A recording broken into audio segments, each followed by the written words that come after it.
கர்த்தருடைய பரிசுத்த நாமத்திற்கு மகிமுண்டாகட்டும். ஆண்டவராகிய இயேசு கிறிஸ்துவின் நாமத்தினாலே அன்பு கர்த்தருடைய பிள்ளைகளாகிய தங்கள் அனைவருக்கும் ஸ்வீட் ஊழியத்தின் சார்பாக வாழ்த்துக்களையும் ஸ்தோத்திரங்களையும் தெரிவித்துக் கொள்கின்றேன்.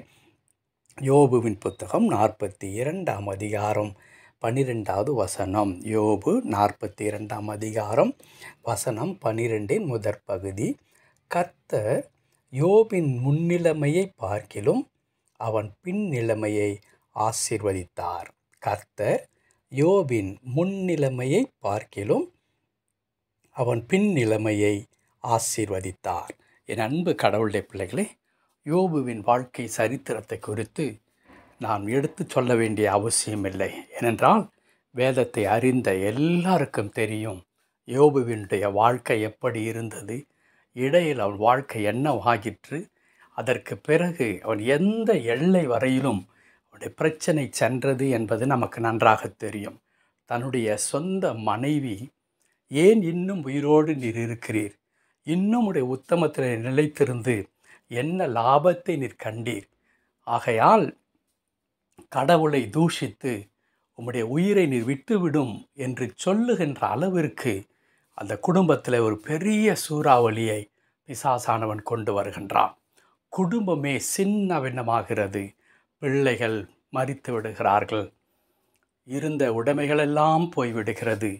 குற்றுயிராக யோபு தள்ளப்படுகின்றார். மனைவியினுடைய அரவணைப்பும் இல்லாமற் போகிறது.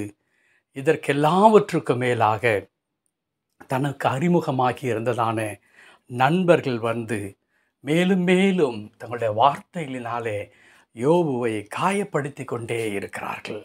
ஆனால் என் அன்பு கடவுளுடைய பிள்ளைகளே, இவை எல்லாவற்றையும் தாண்டின பிறகு கர்த்தருடைய வார்த்தை அழகாய் சொல்லுகிறது, யோபுவின் முன்னிலைமையை பார்க்கிலும் கடவுள் பின் நிலைமையை ஆசீர்வதித்தார். அவர் இழந்த எல்லாவற்றையும் இரண்டத்தனையாக 2 மடங்காக அவர் பெற்றுக்கொண்டார் என்று எழுதியிருக்கிறது. கர்த்தருடைய வார்த்தை ஒரு நாளும் பொய்த்து போவதில்லை. யோபுவை குறித்து பேசும் பொழுதெல்லாம் நீதிமானுக்கு ஏன் இவ்வளவு பெரிய துன்பம் வர வேண்டும், கடவுள் ஏன் அதை அப்படியே தடுத்திருக்க கூடாதா என்ற கேள்வியை சார்ந்த புத்தகம்தான் யோபுவின் புத்தகம். ஆனால் நீதிமான் எவ்வளவு தூரம் அவன் துன்பப்பட்டாலும், சின்ன பின்னமாக அவன் வாழ்க்கை இருந்தாலும், கடவுள் எந்த நிலையிலும் இருந்து அவனை தூக்கி எடுக்க முடியும். கடவுளை நம்பின பிள்ளைகள் ஒரு நாளும் ஒரு பொழுதும் அவர்கள் வெட்கப்பட்டு போக மாட்டார்கள். கடவுள் அவர்களோடு கூட இருந்து அவர்களை எல்லா விதமான இக்கட்டுகளுக்கும் ஆபத்துகளுக்கும் துன்பங்களுக்கும் விடுதலையாக்கி அவர்களை ஆசீர்வதிக்கின்ற ஆண்டவராக இருக்கிறார் என்பதை யோபுவின் வாழ்க்கையில் இருந்து இந்த காலை நேரத்தில் நாம் கற்றுக்கொள்ளுகின்றோம். என் அன்பு கர்த்தருடைய பிள்ளைகளே, ஒருவேளை இன்றைக்கு உங்களுடைய வாழ்க்கை கூட சிதறடிக்கப்பட்ட ஒரு வாழ்க்கையாக, வெறுப்பும் விரக்தியும் நிறைந்த வாழ்க்கையாக அது இருந்து கொண்டிருக்கலாம். இந்த நிமிடத்தில் கூட அல்லது இப்படிப்பட்டதான சூழ்நிலையிலே கூட நீங்கள் கடவுளை இறுக பற்றி கொண்டு யோபுவை போல ஆண்டவரையே நோக்கி நீங்கள் பார்த்து கொண்டிருக்கிறபடியினால் உங்களை ஒரு நாளும் கடவுள் கைவிட மாட்டார்.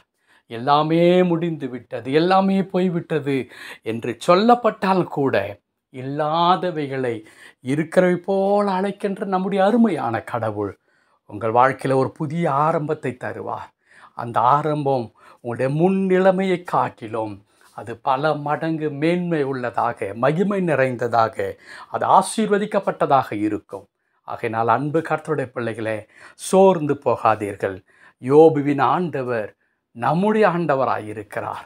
யோபுவை தூக்கி எடுத்த கடவுள் உங்களையும் என்னையும் எந்த நிலையிலும் இருந்து தூக்கி எடுத்து நம்மை ஆசீர்வதிப்பதற்கு அவர் வல்லவராக இருக்கிறார். ஜெபிக்கலாமா? கிருபை நிறைந்த நல்ல ஆண்டவரே, உமக்கு நன்றி செலுத்துகிறோம், நாங்கள் துதிக்கிறோம். ஆம் கர்த்தாவே, நாங்கள் எந்த நிலையில் இருந்தாலும் எங்களை தூக்கி எடுத்து உயர்த்தி ஆசீர்வதிக்க நீ வல்லவராய் இருக்கிறீர். யோபுவின் வாழ்க்கையில் செய்த கடவுள் எங்கள் வாழ்க்கையிலும் செய்வதற்காக தோற்றுறோம். தாழ்த்தி தம்முடைய திருக்கரத்தில் அர்ப்பணிக்கிறோம். எங்களை பொறுப்பெடுத்துக் கொள்ளும். மீட்பர் நாமத்தில் பிதாவே. ஆமென், ஆமென்.